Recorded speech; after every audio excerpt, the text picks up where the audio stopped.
Tennessee lawmakers, almost all of whom are Republican, are on the verge of doing something that, one, makes a lot of sense, and two, is still absolutely insane.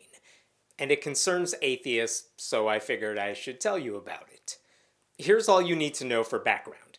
The Tennessee state constitution has a section in it that specifically spells out who's not allowed to hold elected office. There is literally a section that says these three groups of people cannot be lawmakers. Here is Article 9, Section 2. No person who denies the being of God or a future state of rewards and punishments shall hold any office in the civil department of this state. It's the infamous section that says atheists can't hold public office in Tennessee. 6 other state constitutions actually have similar language.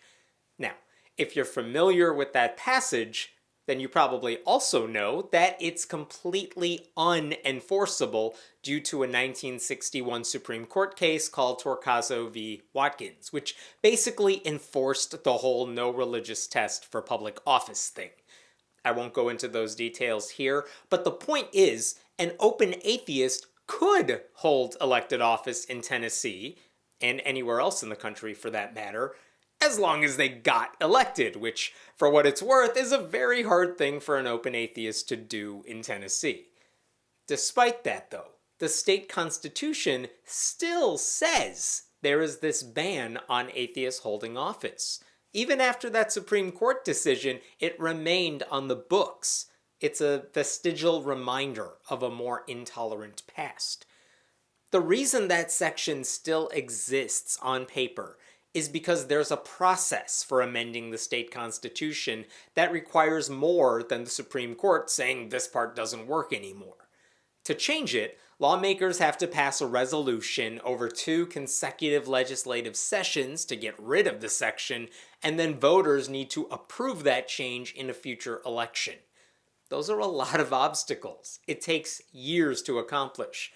And, let's face it, the Republican majority running Tennessee's government isn't really eager to clean up their constitution to help out atheists.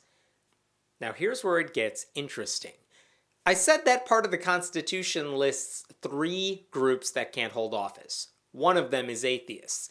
Well, Section 3 says people who have fought duels or helped someone fight a duel can't hold office either. That's also messed up and wildly out of date, like we're not living in Hamilton times. But now look at Section 1, which talks about the 3rd group that's banned. That one's equally bizarre, so let's go through it together. Whereas ministers of the gospel are by their profession dedicated to God and the care of souls, and ought not to be diverted from the great duties of their functions, therefore, no minister of the gospel or priest of any denomination whatever shall be eligible to a seat in either house of the legislature. In English, that says anyone who's a church leader, or mosque leader, or temple leader, is barred from holding office because it might distract them from the far more important work of leading a church. Talk about a backhanded compliment. We need you there, not here. I don't think I need to burn my atheist membership card to say that section should not be there either. Of course, priests should be allowed to hold office. It's crazy to say anyone can run for office except church leaders and atheists and people in duels.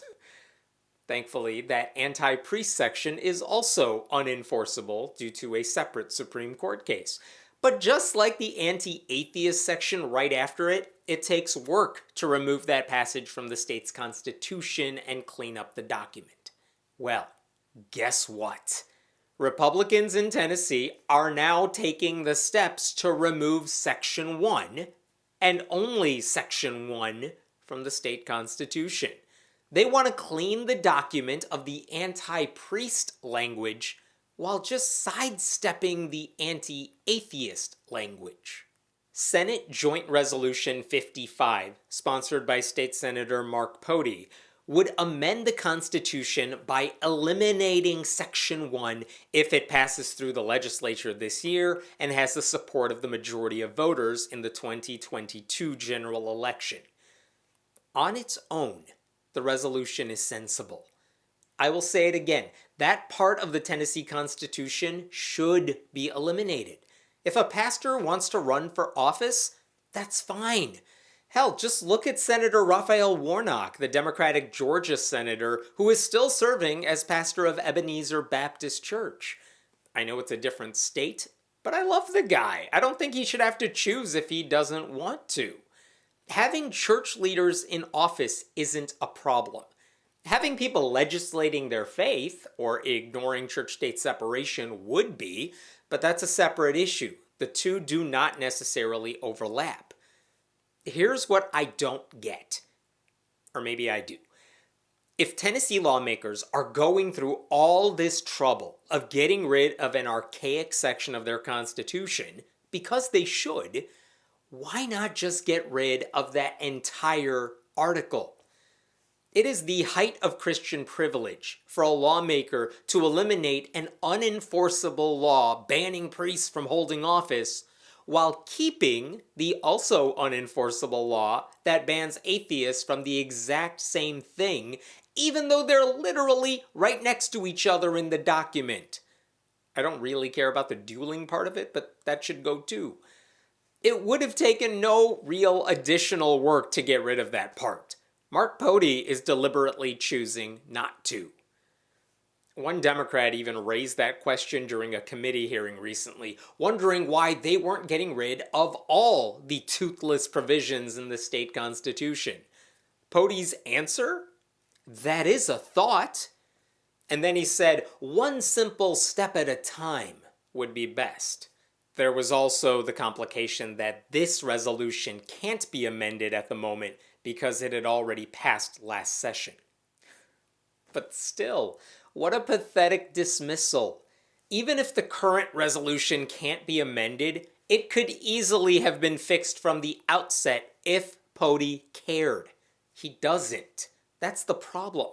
Saying we need to go one simple step at a time is a very convenient excuse when your religion is the beneficiary of step 1 and you have no intention to ever move on to step 2.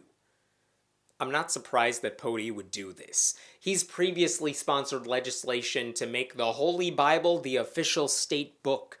He's filed bills to reject marriage equality, like now, and ban abortions early in a pregnancy, sometimes even before a woman knows she's pregnant. He's also filed a bill that would require a woman seeking an abortion to get her father's permission, even if her father is the one who impregnated her. That's who this guy is. He's a Christian nationalist in every sense of the word. The Bible guides his decision-making, not the Constitution or what will best help the people in his state. But he's not alone. The Senate Judiciary Committee, as well as the Senate State and Local Government Committee, both approved this resolution unanimously. It could be voted on in the state Senate this week and move on from there. Ultimately, this whole resolution, I know, is symbolic more than anything else, because we already know those parts of the Constitution are effectively worthless. But symbols can perpetuate stigmas. When there are laws still in the books that say atheists can't hold office, it suggests there is something wrong with us. There is a reason Pody doesn't like the anti-priest section of the Constitution, but he doesn't seem to have the empathy to consider how atheists might feel about the very next passage. The right thing to do here would be to eliminate all of those sections, barring people from holding office on the basis of their religious views or positions. But Tennessee lawmakers have decided to keep the part barring atheists from holding elected office while getting rid of the part limiting the participation of preachers. I know there are a lot of examples to choose from, but what a perfect example of how a Republican majority in state or federal government opposes equality under the law. They didn't have to do it this way. but they did anyway. It would have cost them nothing to say, let's just get rid of sections 1 and 2. But no, they decided to just play to their Christian base.